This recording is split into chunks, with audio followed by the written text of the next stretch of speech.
Okay, sekarang ni semua orang ada 7, betul? Okay, kalau cikgu pecahkan ini satu kumpulan, 3 orang ni,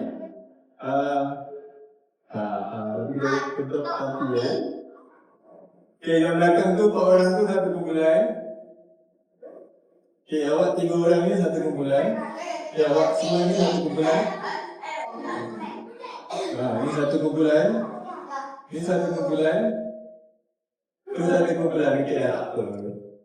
Yang tulis berapa lagi?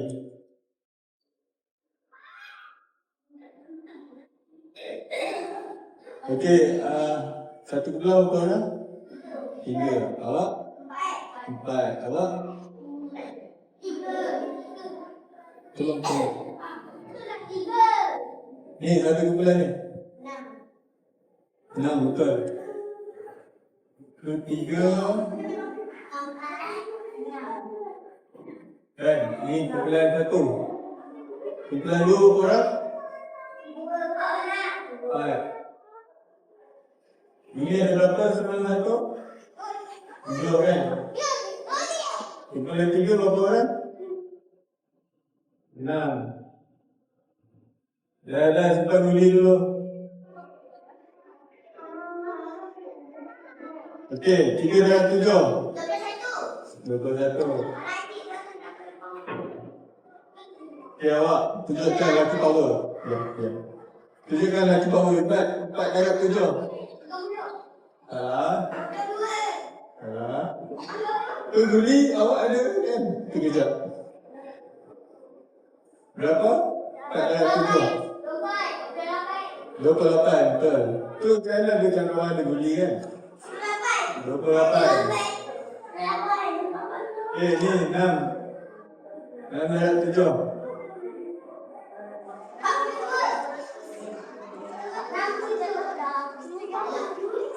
42, betul. Okey, berapa beza 42 tolak 28? Jawabannya adalah 26.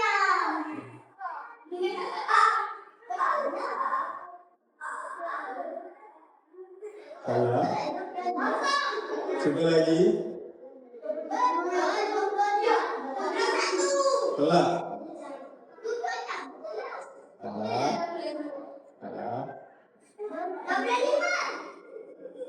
Siapa betul cikgu bagi tambah 2 guli?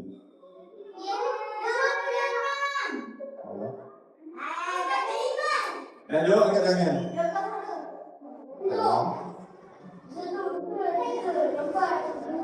Kira dulu, jangan teka. Siapa nak tambah guli 2? 12 tak? 14 ke? Okay, kita nama Alisa. Nama orang apa? Aida. Okay, 12 tolak 8 berapa? 4.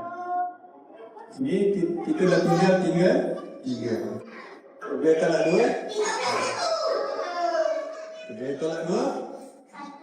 1. Bukannya 14. Siapa betul? Aida betul.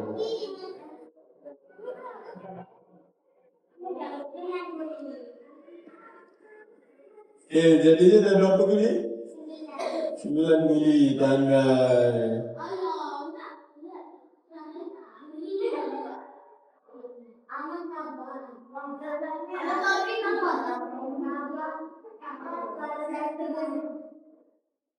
Okey, ni pula.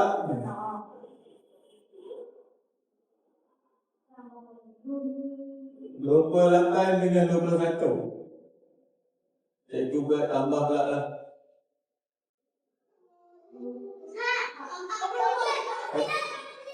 Angkat tangan dulu, angkat tangan.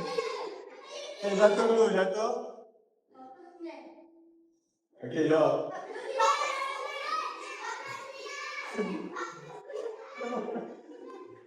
9. Okey. 9. Okey, jadi tambah 2 guli dia. Ajulah. Okey, berapa? 9 kan? Ya. Okey, tolak. Tolak. Ha, kat tangan. Kat tangan dulu. Cuba lagi. Betul, 26. Tepuk tangan lagi tu, 26. Kita tambah 2 ke ni? Iya. Ini dah banyak ni dah. Jadi faham kan? Okay, matematik senang ke susah? Senang.